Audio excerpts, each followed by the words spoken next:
My mom called me and she said, your dad has been arrested. He's robbing banks. And that I found out years later that he was maybe like running from the cops or something like that. And that just, to hear that, it really just hurts you. Here is a question. It's very personal. Have you forgiven your father?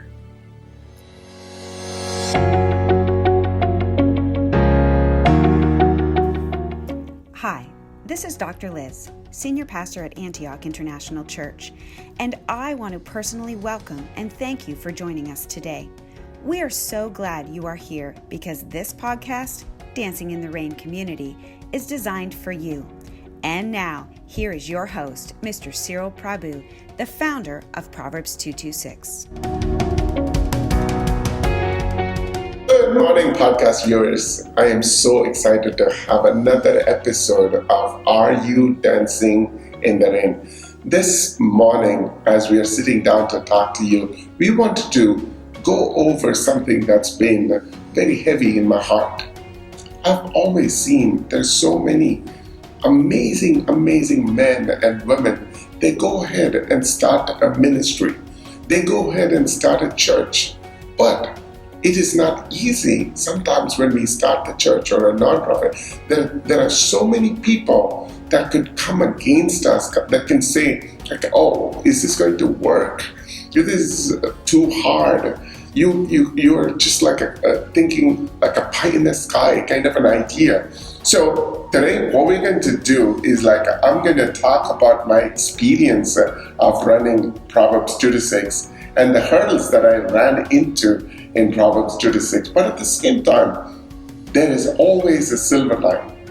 The silver line is God's grace. He shows up in the times when you're totally down and your heart is just so broken, and you still have someone that He sends in your life and my life to encourage. And I'm hoping that this will be an episode where you will find your source of encouragement. When we started this ministry, Proverbs 2-6, in 2012, one of the things that we did in the very first year is that we went and took school supplies into the prison. Right? This was the very first event that we were doing inside the prison. And so when we went in there, we've already spoken to those fathers in Kershaw Correctional. That's where we started. And so we took the school supplies into the prison, and we turned that prison into Walmart. And we allowed the fathers to pack the bags so that we can take those bags and give it to the children. That was our very first event that we wanted to do when we started Proverbs 2-6, right? And so there were 80 children that were in Columbia, South Carolina. So out of the 108 bags that we had, 80 kids we have invited to come so we can actually talk to them about Proverbs 2-6. We can give them this, school bags. And so because this was the very first event, we had called the sheriff of Columbia to come. We had the warden of Kershaw, Warden Reynolds, to show up. We had all the chaplains to come. We had an amazing band from a local church to come and play. We had the Fort Jackson Army bus was sent with a couple of army men to serve, that day. And we also had like a 20 plus volunteers that showed up on that morning. And we had Coca-Cola send the food for the kids, right? We were expecting 80 kids. This was our very first event in Columbia, South Carolina. But at the end of the day, only 4 children showed up. This was the first year. It was almost like somebody put a hand through my heart and just ripped it apart and just threw it on the floor and stomped on it. It was that horrible for me. I didn't know whether my vision is correct. I didn't know whether this is the thing that I should be doing. I have to stand up in front of all of these people and tell them it's going to be okay. But it wasn't easy, right? And then this is when the journey began. We went back to the drawing board. Our intent was to help these kids with their education.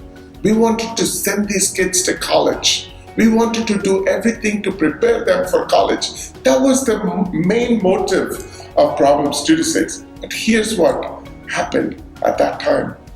We went back to the drawing board because there's so many people that are hurting. So many people are still frustrated with what has happened in their life, and they didn't want to come and pick up the school bags. In fact, we sent some volunteers to deliver the school bags to them, and the families threw the school bags outside. They didn't want to take that school bags either. I'm here to tell you that wasn't the end of Proverbs 2-6's journey. When we went back, we said, there's got to be more than just like getting these kids educated. We wanted to help them first reconcile and restore their relationship. In 2013, we then took some of the kids, about like 18 kids that were taken inside with us during the March of 2013. And we allowed the fathers in Kershaw to get on their knees and ask for forgiveness from their children by washing their feet. That was a complete change from where we started for Proverbs 2-6. Right? And so my point to you listeners that are out there is that you may have an amazing idea. You may have started off really well, but if something is not working, it is not wrong to come back to the drawing board and refine your thought process, right? And so after that first year in 2013, we wanted to then go into find kids that can go to college, right? Our goal is to send 1 million children to college. There's so many people that came in my life and said like, oh, that is so pie in the sky idea. This is not going to work, and so on and so forth. You cannot send one kid to college, right? But because of those fathers who got on their knees and washed their children's feet, the second year, we were able to send 3 kids to college, right? And that second year when we sent like 3 kids to college, there is one that went to college that day, that year, is actually with us today. And that's who we're going to interview today and ask him how was his journey. And also what I want to do is like come back and tell you how even after we got into this, it wasn't easy. It was rough and it was tough. And let me tell you, if this was easy, so many people would have done it. But because God knows how critical you are to His mission, He has chosen you.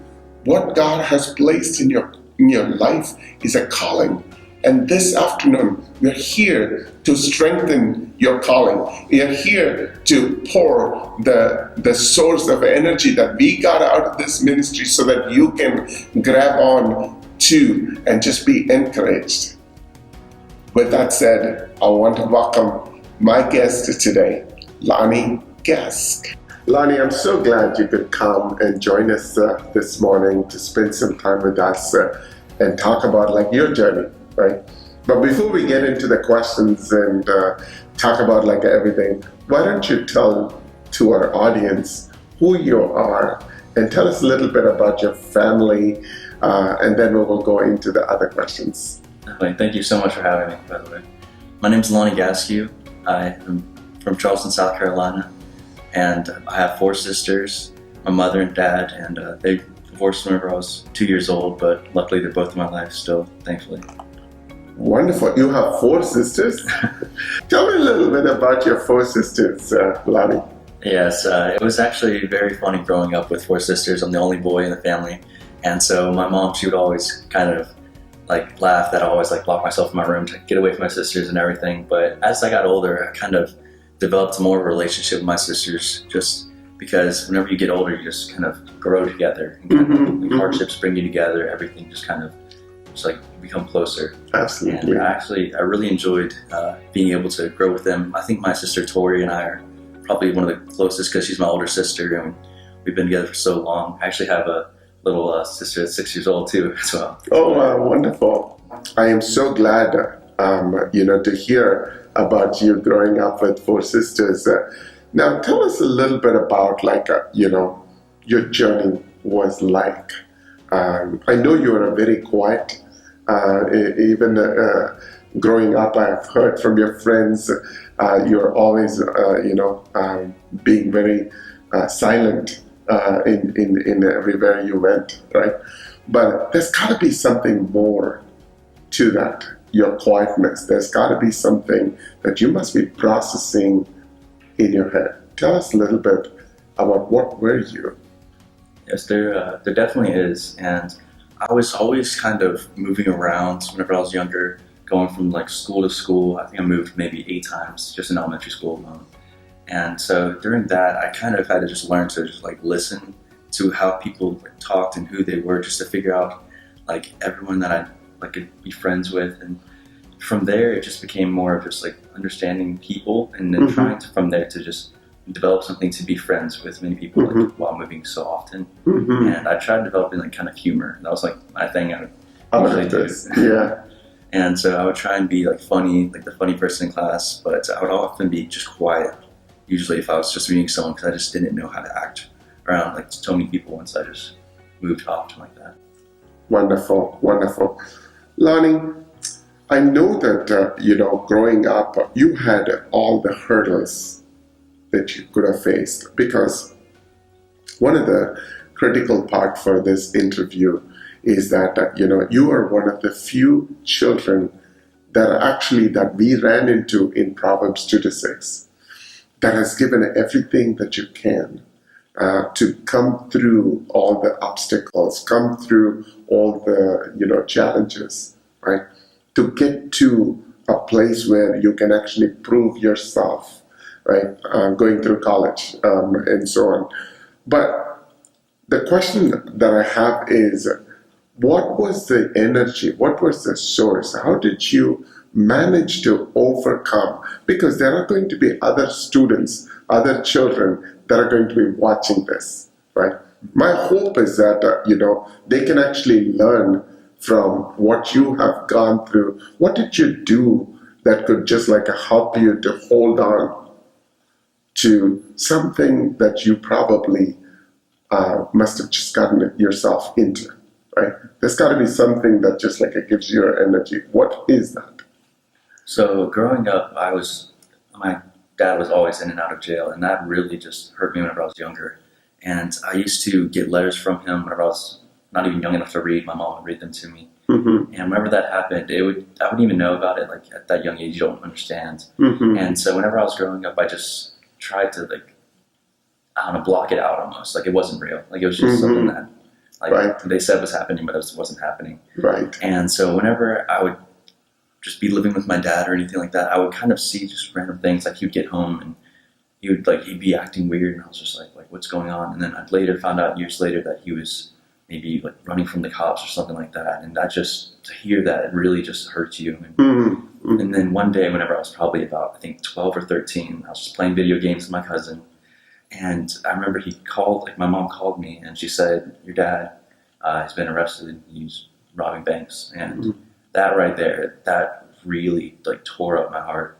And I remember telling her to tell him that he wasn't my dad anymore. And I didn't want to talk to him. I didn't want to see him, anything. And that right there really, really affected me. And the energy that I had to hold on to is just that it's going to get better. Like just pray that my dad would like one day be sober and just get out of that lifestyle. And just the hope right there, that's what really carried me. Wow. For me, my life almost very similar to yours. The reason why is because my dad left me when I was 2 as well. Right? He had his own family. But the way I always fought in my life is that based on what my mom told me. My mom said that don't let the world laugh at you. That is something that she kept saying again and again. All she was trying to say to me is that when you fail in your life, right, the world will laugh at you. Look, this guy, he's like his dad. He's going to fail as well, right? So that was a motivating factor for me to just like a fight through this, right? And I'm sure you also had the same kind of like you didn't want to, be branded because of your father. You wanted to fight through this. So from there, you probably landed up well in college. I still remember the first time that you made the phone call to Proverbs 2 to 6, and you were saying that you already got the admissions into USC, Columbia, and you were looking for some scholarship during that time. But how did you end up choosing the subject that you chose? You were a computer science major, right? So tell me a little bit about your college journey. So from college, I really just, whenever I got into college, I didn't know exactly what I wanted to do. And I was reading down the majors list, and then I saw computer engineering.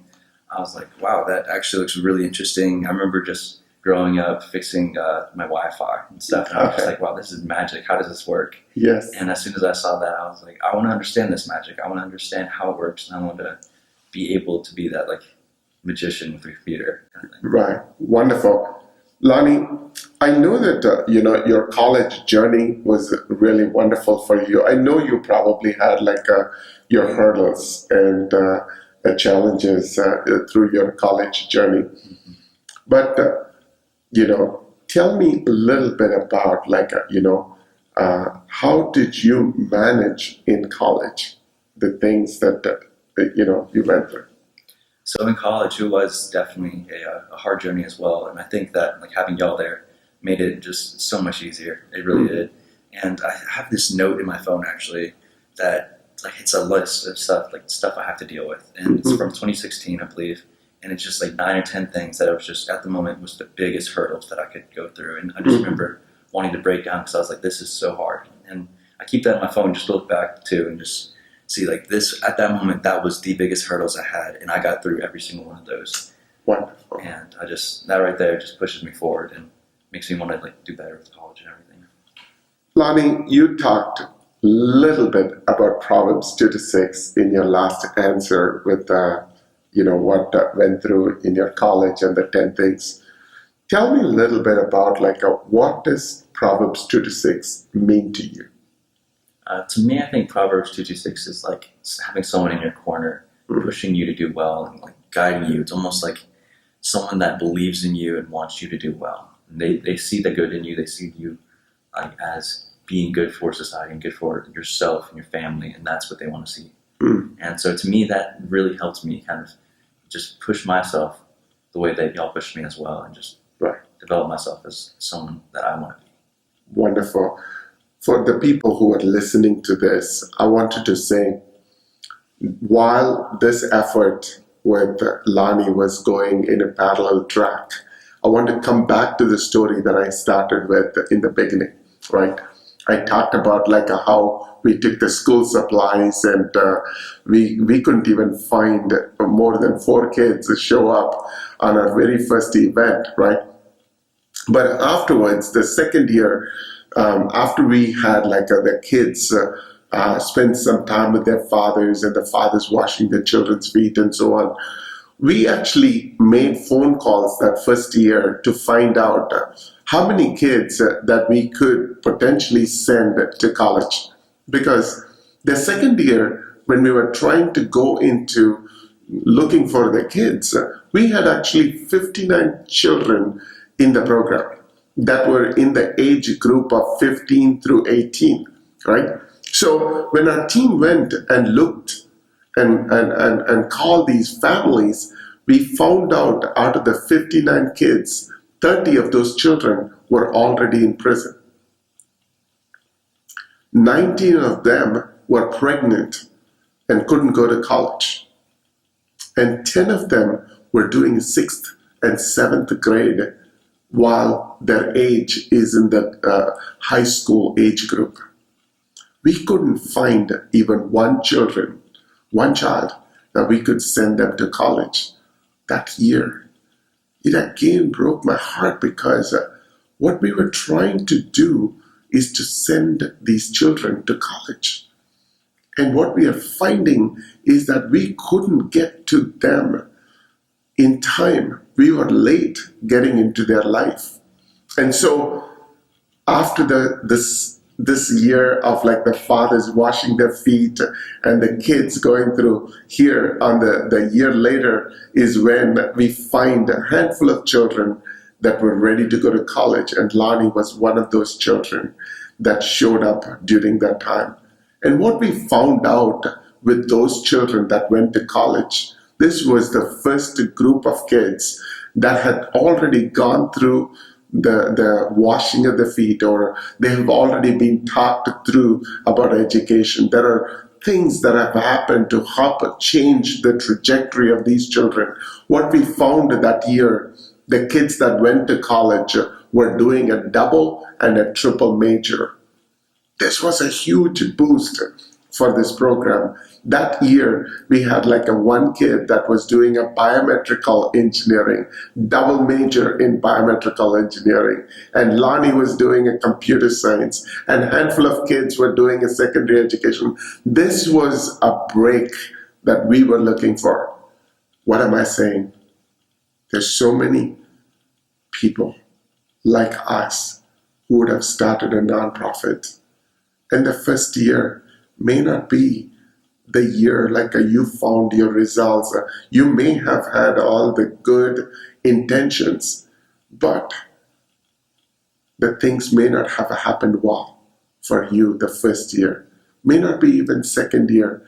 You have to remember, it took like over 250 attempts for the colonel to start KFC. And there's so many people, like even Abraham Lincoln, took so many times he had to fail in businesses before he could become the president. What I'm saying is this: don't give up. God has placed something special in your heart, and this is something only you can do. And that's what happened to us when we saw children like Lonnie. Today, we have 72 kids that went to college last year. And we have well over 100 kids have already gone through. And our intention is to send 1 million children to college. And I know for sure this is going to happen, even though it may not be easy and it may not be coming to us in a platter. So with that said, I'm going to go back to our special friend Lonnie today. Lonnie, I know you have come into the prison and you have served. This is part of the deal that we have with every student, that they have to serve 100 man hours for the scholarship, But whenever you have come into the prison and served, I have watched you interact with these children. I've watched you interact with those fathers. There was something that you were pouring really into the lives of these children and these fathers. What was going in your mind when you were out there serving these children and fathers? I think it was kind of both ways. They were kind of like pouring something like from their hearts as well, like to me and like from me to them, because that right there made me my heart so full to see them and their parents just like actually they're communicating like happy with each other, because that's hard to do whenever your parents in jail or prison. Like, that is difficult to see them and just like to actually have fun with them, like laugh with them. And that's usually how it is. It's usually laughing and like great times, and like I start to just feel like my heart feels whole just watching that. Wonderful. Lonnie, here is a question. It's very personal. Have you forgiven your father? I have, and I honestly remember praying to God that my dad become sober, and that was my number one prayer. I was just like, please God, help my dad. He needs it. Like I didn't know what else to do. Felt helpless, and my dad's actually completely sober now. He works very hard. like almost 70 hours a week, every week. Me and him have like just recently built a deck together for his new trailer, and like that right there just makes me like as happy as I can be. Wonderful, wonderful. Lonnie, another thing that is very special for me is that I do not know how many kids can say boldly after finishing college that they found the job that they were looking for. Tell us a little bit about your current journey looks like. Where do you work and what do you do? Currently I work at Bank of America, and I'm kind of like data analyst, application developer, using Tableau to do some of my data reporting. And that right there has been some of the most fun work that I could have asked for, because it's so challenging, and that's what I look for in a job. I look for it to be challenging and look for it to really just make me grow as a person. And I can say that I've learned something new every single day, and I really do enjoy that. Wonderful. Lonnie, you know what makes my heart, bubble with joy? There was a moment in time when you were still in college. We asked you, if God gives you 3 wishes, what would you use them for? I remember very distinctly one of those answers that you gave was like you want to work with Mr. Cyril. My plan for the next 5 years, I plan to graduate from USC and hopefully go work with Mr. Cyril at Bank of America. That's my biggest goal at the moment. Besides that, I hope to continue working out. That's one of my main hobbies. I hope to be certified in Microsoft SQL as soon as possible. That's a big goal of mine for this year. I'm going to be taking database maintenance and database building and big data analytics over this school year. So I hope to do well in those classes and work forward to working with Mr. Cyril and still continuing using data. But yeah, Proverbs is a great experience in my life, and couldn't thank them enough for helping me get through college and giving me this time and opportunity. So thank you. Right. And I still fondly remember that, because there is nothing that I could have done to make that thing happen. It was God with His grace. He allowed you to be there because that was your wish. And God wants to honor that wish in your life. So with that, job that you're doing, what are some of the things that you were able to accomplish? So I was actually able to accomplish paying off my student loans. Wow, so you paid off your student loan? That Yes. must be a dream come true. It was. I had it every single month. I had it marked to my phone. I was saving all the money I could to just make sure that I could pay it off. And it took about, I think, 9 or 10 months. I'm just putting almost everything I had to it, but it was completely worth it. Amazing. That is one of the wish of Proverbs 2-6.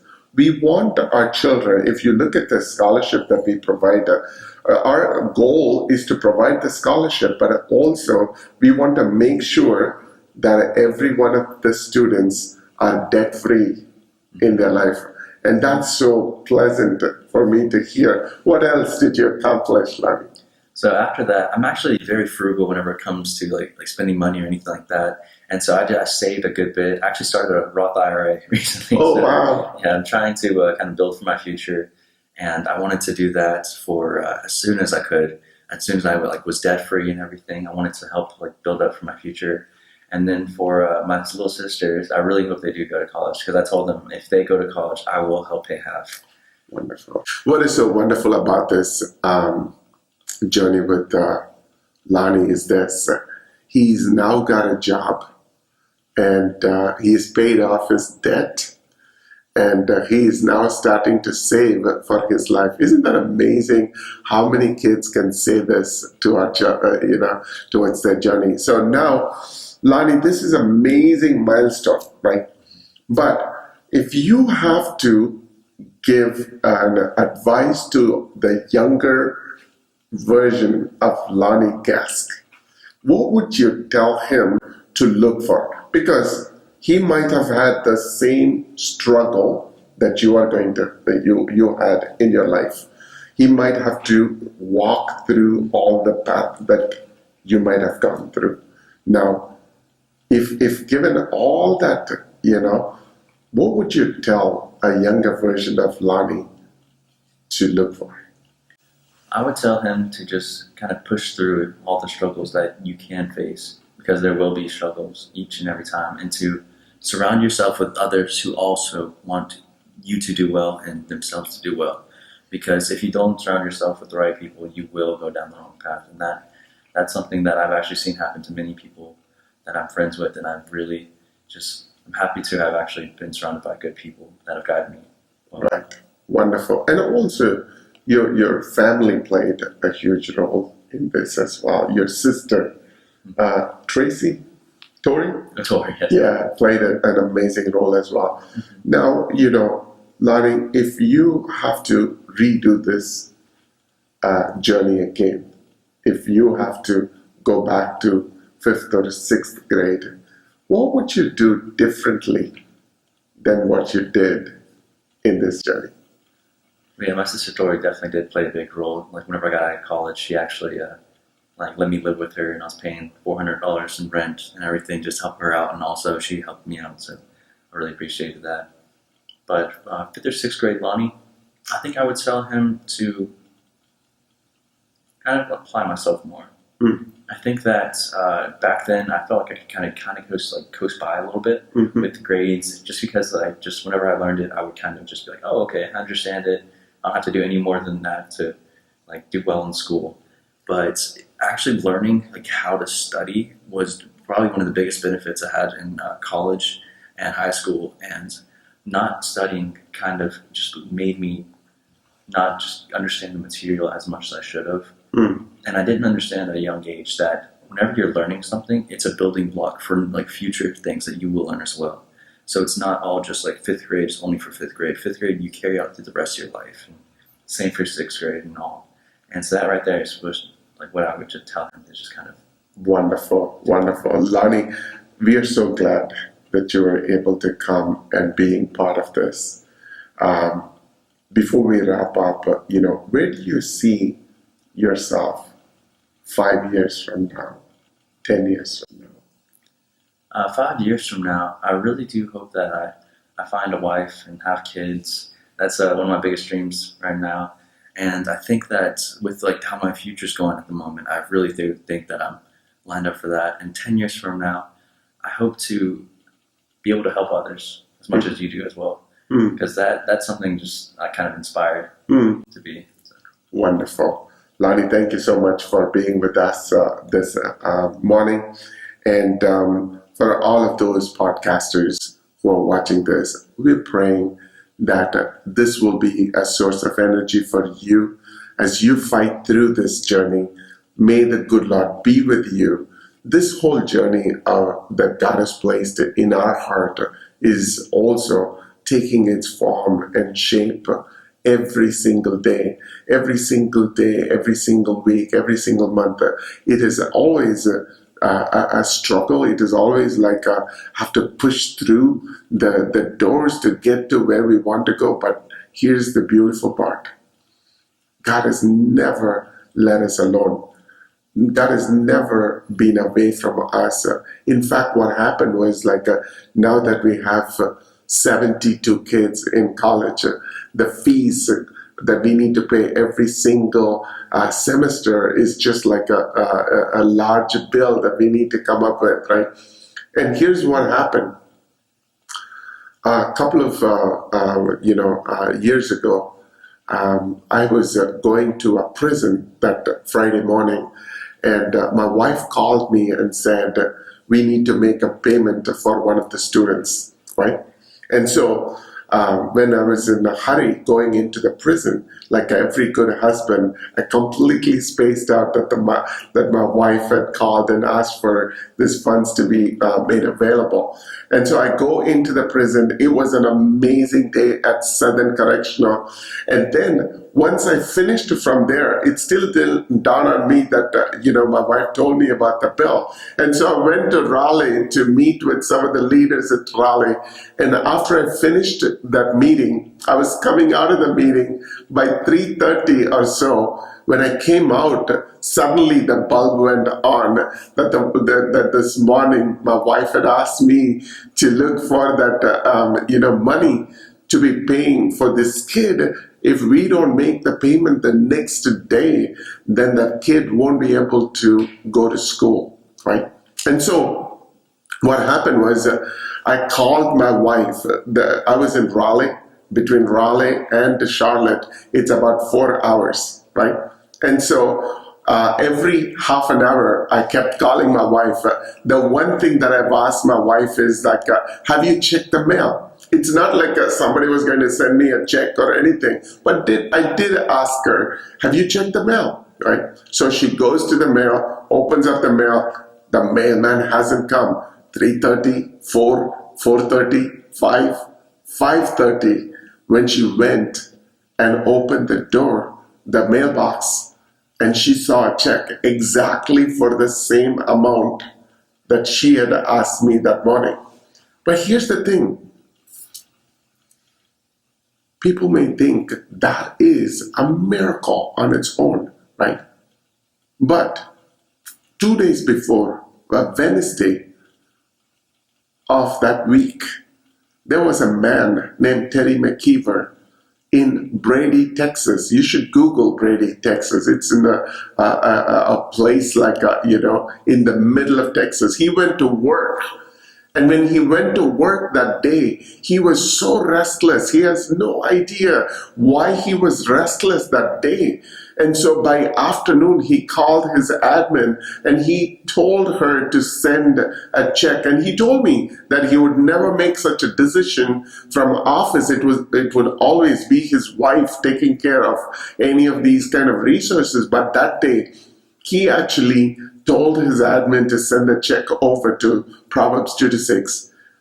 I hadn't even asked this man for this money. In fact, I did not even know that I had a need for that money. Even before I knew about my problem, God was working on my problem. And that's what I'm telling you, my brothers and sisters that are listening to this podcast. Know this for sure. The God who has called you is faithful. He's going to come through.